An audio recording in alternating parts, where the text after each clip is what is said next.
This is Qunu today. Its homesteads scattered across the hillside. Nelson Mandela was actually born in the smaller village of Mveso in the hills beyond.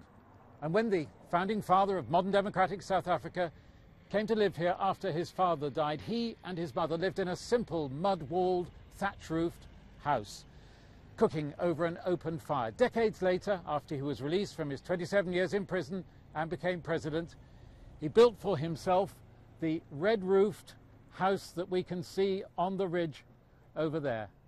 Now, his burial place nearby. When he was growing up here, Nelson Mandela and his young friends used to slide down these rocks on the hills overlooking Qunu, do so on large, flat stones.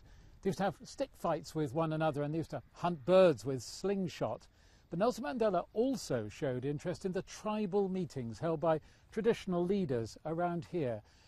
And he says he learnt many lessons about the way they came to decisions. He wrote about it in his book, The Long Walk to Freedom.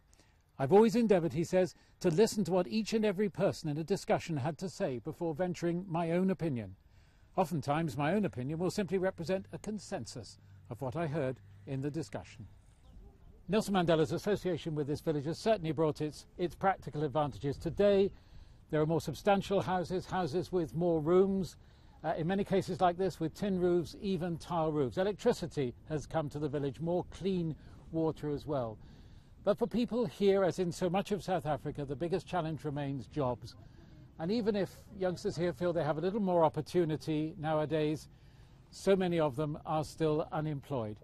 And in many ways, indeed, rural life here, like in much of South Africa, has not changed so much since the days that Nelson Mandela was living here himself. And so the big question here is, what will they see in Qunu of the legacy of their most famous son?